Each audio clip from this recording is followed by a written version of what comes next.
don't know if you guys saw that fish. He came out of all this grass. Oh, there's a bite.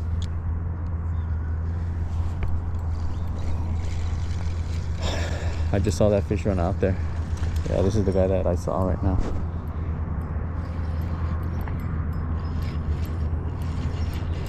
This guy's putting up a fight, man.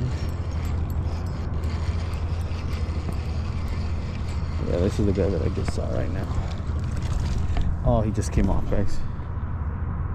When you guys are fishing at Escarete is a special case because let me tell you, it is just one big swimming pool. It is flat all the way across everywhere. So you want to target specific spots. Now that the grass is growing, those are like the key spots. This right here is always a good spot right here. Aquatic vegetation inside there is always growing. Where it's growing, that's where you want to attack. The bridges is always a good place to attack. The toughest ones to catch, in my opinion, would be the ones roaming, because those aren't really actively eating. Like, you want a bass where he's in cover, so he's like in a position where he can ambush prey. They're really opportunists, so they're looking for, hey, if it's in my face and I'm in the mood, yeah, I might take a bite out of it. So you got to find the bass, and those are like the best place to find it. Right now they're gonna be looking for rocks to keep warm. If there's no rocks, they're gonna be looking for the grass or the cattails to be pushed in, like those metal things right there inside the water, the bridges, somewhere where it'll retain heat, so this way they can hang out till they feel like eating. Those are like really good spots for you guys to attack to hopefully get bit. Bass will always eat every day, all day, whether it's cold, hot. There's always a bass in the lake that will eat any given time, any given day. The problem is finding that bass, and like when it gets cold, that number shrinks a lot, and when it gets hot, really hot, that number shrinks a lot. Like, that's why they say that there's like good times for you to catch bass, because a bigger percentage of the bass in that lake are eating. That's why people think like, oh no, the bass aren't biting. It's either they're just not biting in your location, like where you're at, and or the trick is finding the bass and putting something in front of them that they want to eat. Because if you're throwing let's say you're throwing a crankbait and they're really lethargic, like they really don't want to move, I mean, you might get one to bite. You might. That's not the ideal bait that you want to throw. Chances are, if you didn't get bit, you didn't either find the bass or you didn't put something in front of them that they wanted to eat. Now, the problem with that is, even if you do find a bass, you got to find the one that wants to eat. It just gets a lot trickier and a lot...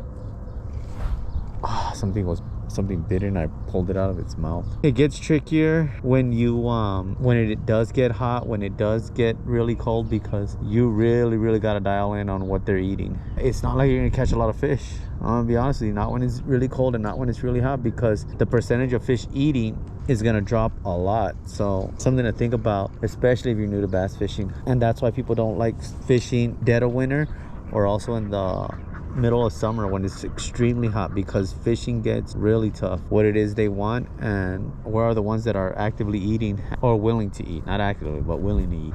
Bass wouldn't be out there in the open, especially if you can't see that there's aquatic vegetation on the bottom. Like I was saying, guys, it's not that you don't want to cast it out there, guys. If you really have a lot of time, I would just start fan casting, especially to spots like this where you just saw a bass run out, swim out. I would just start fan casting to different spots, just because you don't know if there's grass out there, you don't know if there's rocks out there, you don't know if there's something out there that they're holding up against. And sometimes they are just honestly trying to follow the bait fish. Wherever the bait fish are gonna go, guys, that's where they're gonna go. I'm just telling you, like, really honestly high pressured spots that more than likely it's gonna increase your chances of catching them. All right, guys, whether I catch something out of here or not, I'm liking this spot for reasons, actually. One, the cattails, great place for them to hide.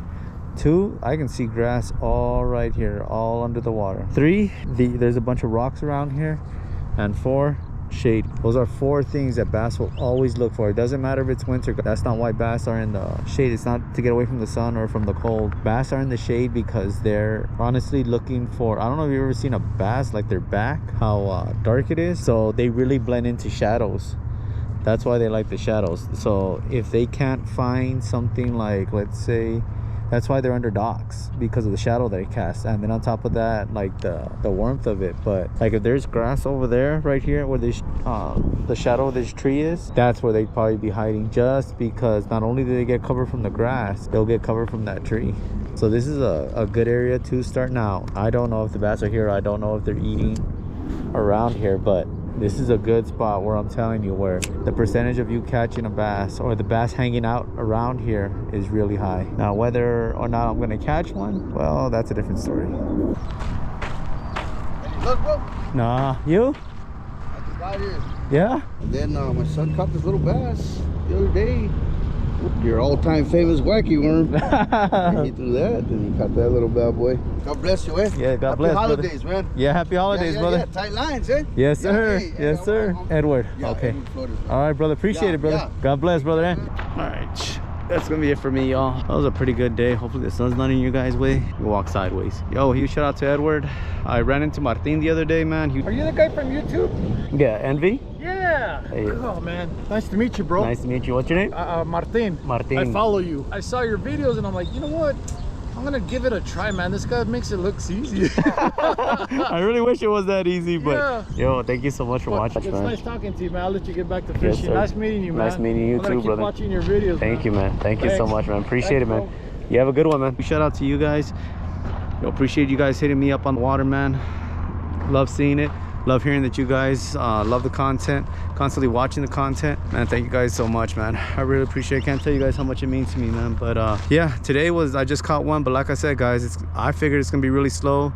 Like Edward said, like it's really tough out here. It is, guys. So if you guys are just fishing, just starting out, you guys don't get discouraged. Even if you guys been fishing for a while and you guys haven't been catching any, man, don't get discouraged. Just keep on trying, man. But to the next video, man. Love y'all. God bless. To the next.